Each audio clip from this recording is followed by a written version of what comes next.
Raka belajar teori kecerdasan dengan Howard Gardner.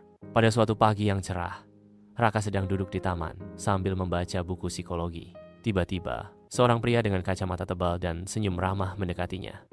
"Hai, Raka. Aku Howard Gardner. Aku dengar kamu tertarik dengan teori kecerdasan. Bagaimana kalau aku ajak kamu belajar bersama?" Raka terkejut tapi merasa beruntung bisa bertemu langsung dengan salah satu tokoh psikologi yang sangat ia kagumi. "Tentu, Pak Gardner. Aku sangat ingin belajar lebih banyak tentang kecerdasan." Gardner tersenyum dan berkata, "Baiklah, mari kita mulai.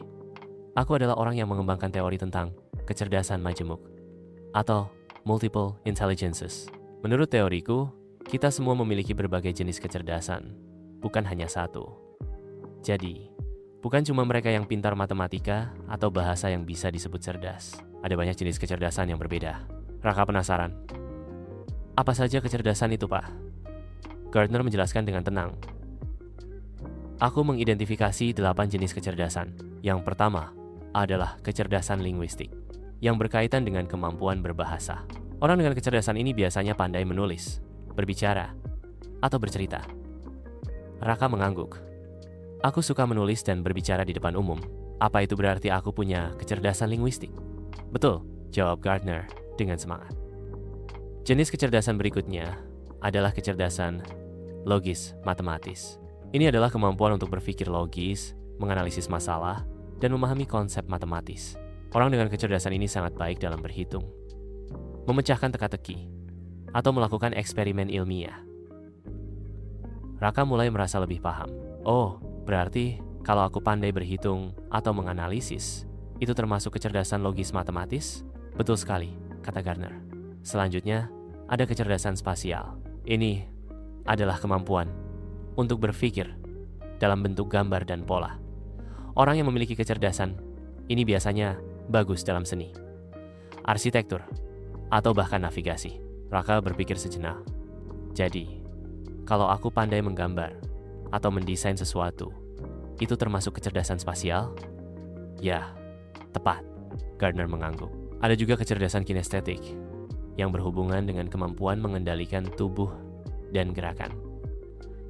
Atlet, penari, atau aktor sering memiliki kecerdasan kinestetik yang tinggi. Raka semakin tertarik. Jadi, orang yang pandai olahraga atau menari itu punya kecerdasan ini. Benar, kata Gardner. Kemudian ada kecerdasan musikal, yang berkaitan dengan kemampuan untuk mengenali nada, ritme, dan suara. Orang yang pandai memainkan alat musik atau menyanyi biasanya memiliki kecerdasan ini. Raka mulai merasa terkesan. Jadi, kecerdasan itu tidak hanya tentang IQ atau pelajaran sekolah, ya? Gardner mengangguk dan melanjutkan. Lanjut ke kecerdasan interpersonal, yaitu kemampuan untuk berinteraksi dengan orang lain. Orang dengan kecerdasan ini pandai bekerja dalam tim, memahami perasaan orang lain, dan memimpin kelompok. Raka tersenyum. Aku rasa aku punya kecerdasan ini. Aku suka membantu teman-teman dan bekerja sama dalam kelompok. Bagus, Raka, kata Gardner. Ada juga kecerdasan intrapersonal yang berhubungan dengan kemampuan untuk memahami diri sendiri, perasaan, dan motivasi kita. Orang dengan kecerdasan ini sering introspektif dan tahu apa yang mereka inginkan dalam hidup. Raka mulai berpikir lebih dalam. Jadi, ini berarti orang yang tahu banyak tentang dirinya sendiri dan bisa mengontrol emosinya punya kecerdasan ini? Ya, tepat sekali, jawab Gardner. Dan terakhir, ada kecerdasan naturalis yang berkaitan dengan kemampuan untuk memahami alam, mengenali tanaman, binatang, dan fenomena alam lainnya. Orang yang suka berkebun, berpetualang di alam, atau mempelajari biologi sering memiliki kecerdasan ini. Raka semakin terpesona. Wah, ternyata banyak sekali jenis kecerdasan ya. Aku baru tahu kalau semua orang punya potensi di berbagai bidang. Gardner tersenyum. Benar, Raka. Tidak ada satu jenis kecerdasan yang lebih penting dari yang lain. Setiap orang memiliki kombinasi kecerdasan yang unik, dan kita bisa mengembangkan kecerdasan-kecerdasan ini melalui pengalaman dan latihan. Raka berpikir. Jadi, aku tidak harus menjadi ahli matematika atau bahasa untuk menjadi cerdas. Aku bisa mengembangkan kecerdasan lain yang aku miliki. Persis, kata Gardner. Kecerdasan bukanlah sesuatu yang tetap. Itu bisa berkembang dan berubah seiring waktu. Jadi jangan takut untuk menggali potensi dirimu dalam berbagai bidang. Raka merasa sangat berterima kasih. Terima kasih banyak, Pak Gardner.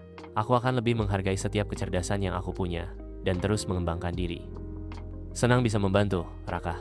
Ingat, belajar itu menyenangkan dan ada banyak cara untuk menjadi cerdas dalam hidup. Dengan penuh semangat, Raka pulang ke rumah, membawa pemahaman baru tentang kecerdasan yang lebih luas dan beragam. Ia merasa lebih percaya diri untuk mengeksplorasi minat dan bakatnya, tanpa merasa terbebani dengan standar kecerdasan yang sempit. Raka mungkin tidak terlalu pandai dalam matematika, tetapi ia sangat pandai menulis cerita dan berbicara di depan umum. Ini menunjukkan bahwa ia memiliki kecerdasan linguistik yang kuat. Dengan teori kecerdasan majemuk, Raka bisa lebih menghargai potensi dirinya dalam bidang lain selain akademis, seperti seni, musik, atau olahraga. Membaca buku di bawah pohon, pikiran cerdas penuh ide. Kecerdasan itu bukan hanya angka, tetapi juga seni, musik, dan rasa. Terima kasih.